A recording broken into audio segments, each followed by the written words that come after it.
everyone has the right to a standard of living adequate for the health and well-being of himself and of his family, including food, clothing, housing, and medical care, and necessary social services. This Universal Declaration of Human Rights may well become the international Magna Carta of all men everywhere.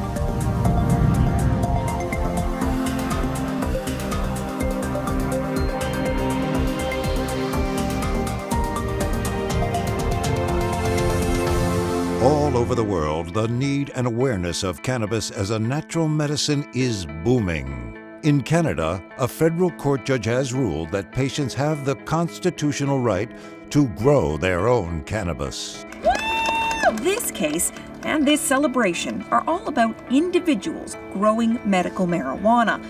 And Australia is going to legalize cannabis for medical and scientific purposes. Changes to the Narcotic Drugs Act mean a patient with a valid prescription can possess and use a medicinal cannabis product manufactured in Australia. In Mexico, the Supreme Court has already granted 4 activists the right to grow, transport, and smoke cannabis because of their right to the free development of personality. Court set a precedent by voting 4-1 that prohibiting people from consuming the drug was unconstitutional. Patients are telling their story and communicate through social media. Give her medicine 4 times a day and have her homeschooled. However, in most countries, cannabis is an illegal drug. Because of the international drug laws, countries are forced to set up government-controlled systems. If you legalize it, you need to stay within the limits and the constraints of the International Drug Control Conventions. It says that if a country allows the legal production of cannabis, and the state should have the monopoly on the sales. Working in collaboration with strictly regulated companies and not allowing patients to grow their own cannabis. In the United States, most states allow its medicinal use, but the production and distribution is within a private organized system, like, for example, Israel.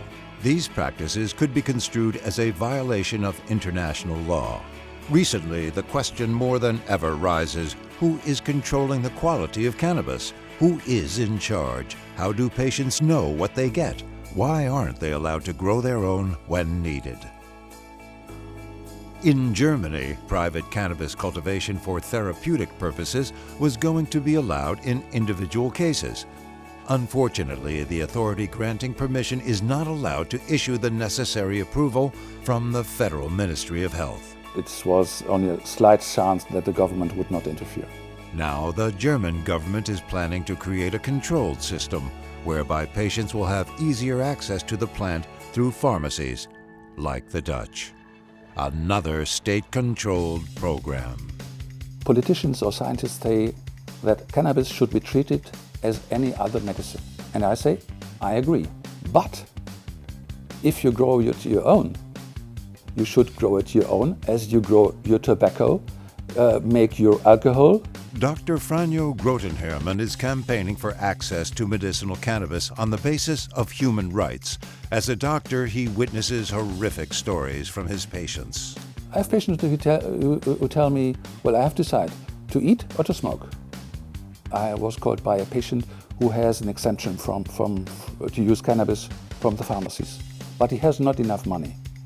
And he was visited by the police for the 3rd time, and they seized his cannabis. Well, he's desperate. Yeah. And there's no justification for this. In a joint declaration, organizations from Europe and North America refer to Article 3 of the Declaration of Human Rights, adopted by the United Nations in 1948. We thought that it is time to make a declaration that cannabis use is a human right, that doctors should be allowed to prescribe cannabis and cannabinoids, and that patients should have access to cannabis. Is really avoiding death of many people.